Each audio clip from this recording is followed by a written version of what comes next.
ક્ષત્રિય સમાજને લઈને સૌથી મોટા સમાચાર ગુજરાતની અંદર અત્યારે સામે આવી રહ્યા છે। પદ્માવત ફિલ્મ સમયે થયેલા કેસો પરત ખેંચવામાં આવ્યા છે। ક્ષત્રિય સમાજ પર પદ્માવત ફિલ્મના વિરોધને લઈને જે કેસો થયા હતા તે પરત ખેંચાયા છે।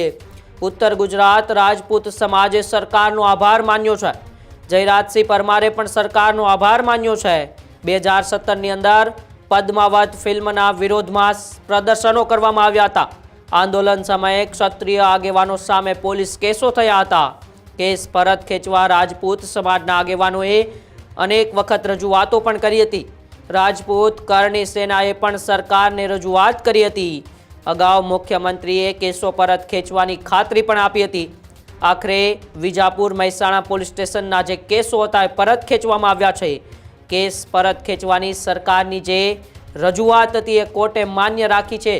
ક્ષત્રિય સમાજની લાગણી દુભાતી એ ફિલ્મ પદ્માવત જે 2017ની અંદર આવી હતી ને એ પદ્માવત ફિલ્મના વિરોધમાં રાજ્યની અંદર ઠેર ઠેર જગ્યાએ ક્ષત્રિય સમાજ દ્વારા વિરોધ પ્રદર્શન કરવામાં આવ્યા હતા।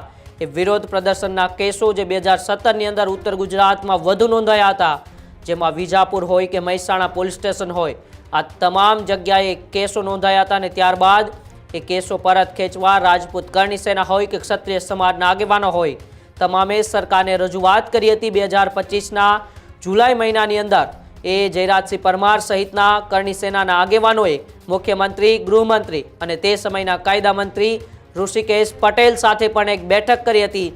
બેઠકની અંદર મુખ્યમંત્રી ભૂપેન્દ્ર પટેલે એ તમામ કેસો પરત ખેંચાશે એવી ખાતરી આપી હતી અને અંતે હવે એ કોર્ટે સરકારની જે માગ હતી, જે રજૂઆત હતી, એ રજૂઆતને માન્ય રાખીને તમામ કેસોને પરત ખેંચ્યા છે।